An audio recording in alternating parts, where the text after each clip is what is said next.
นักสื่อมวลชนที่มาจากแหล่งข่าวต่างๆภายในนครหลวงเวียงจันทน์เพิ่มทักษะการเขียนเพื่อการพัฒนาแบบยืนยงครั้งที่2เพื่อเป็นการสืบต่อในการฝึกอบรมเถื่อก่อนเกี่ยวกับการเขียนข่าวในรูปแบบวิเคราะห์ภายใต้หัวข้อ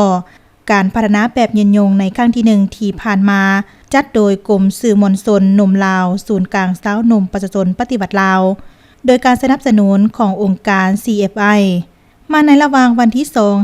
2-4 ตุลาคม 2019 ที่ศูนย์เทคโนโลยีข้อมูลข่าวสารสาวหนุ่มเยาวชนกรมสื่อมวลชนหนุ่มลาวได้สืบต่อจัดฝึกอบรมการเขียนข่าวในรูปแบบวิเคราะห์ภายใต้หัวข้อการพัฒนาแบบยืนยงครั้งที่2โดยการเป็นประธานของท่านนางบัวโฮมสมวิจิตรรักษาการหัวหน้ากรมสื่อมวลชนศูนย์กลางสาวหนุ่มประชาชนปฏิบัติลาวมีวิทยากรมาจากประเทศอินโดนีเซียฝรั่ง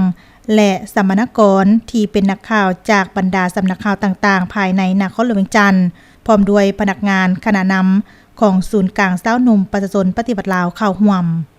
ท่านนางบัวโฮมสมวิจิตรชี้ให้เห็นว่าการฝึกอบรมในครั้งนี้แม้นสืบต่อจากการฝึกอบรมในเดือนกันยายนผ่านมา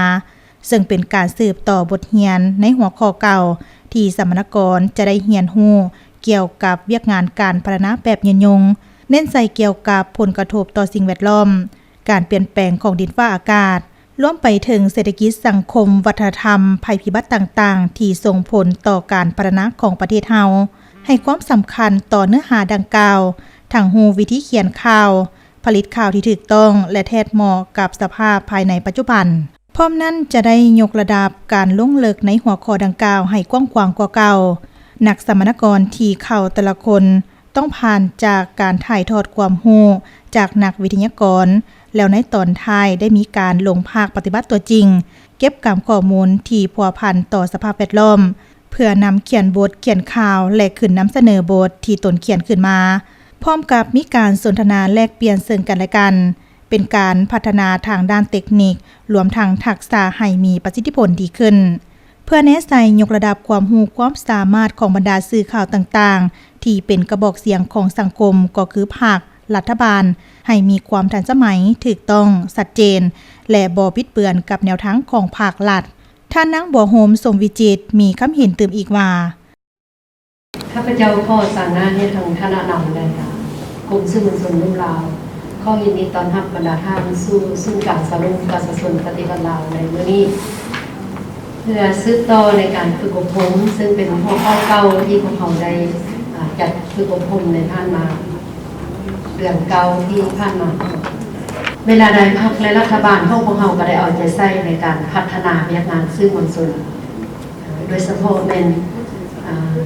เวียกงานการสนองข้อมูลข่าวสารในยุคปัจจุบันฉะนั้นจากปัญหาดังกล่าวในปัจจุบันนี้มันจะมีซ่องสื่อที่เฮ็ดให้พวกเราเห็นว่ามีความสำคัญอันนึงเป็นสื่อเก่าเนาะสื่อเก่านี่จะมี